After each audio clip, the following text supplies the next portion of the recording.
Allez, bienvenue dans ton podcast spécial perte de poids, mais devrais-je plutôt dire la réduction de masse grasse, comme on a déjà évoqué, je pense, avant. Ok. On va parler de science. Comment ça fonctionne dans ton corps, comment fonctionne ton corps avec l'énergie. Cette énergie, on la mesure par des calories. Ok. Chaque jour, même au repos, tu consommes de l'énergie, ton cerveau y réfléchit, ton cœur y bat, tes poumons respirent. Tes cellules se renouvellent. Rien que ça, eh bien, tu dépenses, ok. Même sans transpirer, tu brûles entre 1500 à 3000 calories par jour selon ton gabarit évidemment. Ok. Et où tu trouves cette énergie? Dans la nourriture, les aliments. Ok. Chaque aliment que tu manges apporte des calories, mais aussi des nutriments essentiels comme les protéines, les glucides et les graisses qui forment les macronutriments. Si tu donnes à ton corps plus de calories qu'il n'en dépense, qu'est-ce qu'il va faire? Il va stocker l'excédent. Et le stockage le plus simple, c'est quoi? C'est les graisses. Résultat, tu prends du poids. Ok. À l'inverse, si tu donnes à ton corps moins de calories qu'il n'en dépense, il va devoir aller puiser dans l'énergie ailleurs. Ok, c'est là qu'il va puiser dans tes réserves de graisse. Résultat, tu vas t'affiner. C'est aussi simple que ça.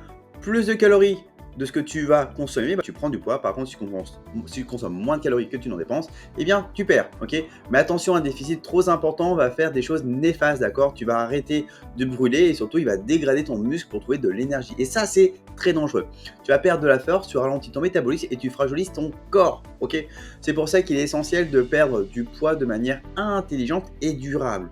C'est le plus important, je pense que tu veux t'affiner sur du long terme. C'est pour ça, c'est ce qu'on voit avec Osmose One. Dans ce programme, on va t'apprendre à appliquer cette science qui va être simple, sans frustration. Réduire ton apport calorique, oui, mais sans compter chaque calorie, ok.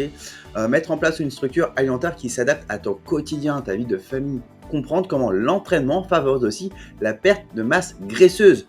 Le message à retenir, c'est que perdre de poids peut sembler compliqué, mais à la base, c'est simple. Ton corps il gagne du poids quand tu manges plus que tu dépenses. Il perd du poids quand tu dépenses plus que tu ne manges. Basique.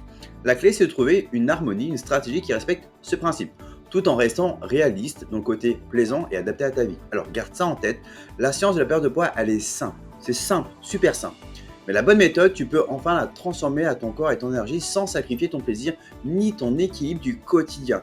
C'est pour ça que dans la prochaine vidéo, dans le prochain podcast, on verra le système hormonal, les clés, les enjeux que ça va activer pour atteindre l'objectif que tu tiens à cœur. Ok. Écoute, j'espère que ça t'a apporté une bonne information. Je te dis à la prochaine.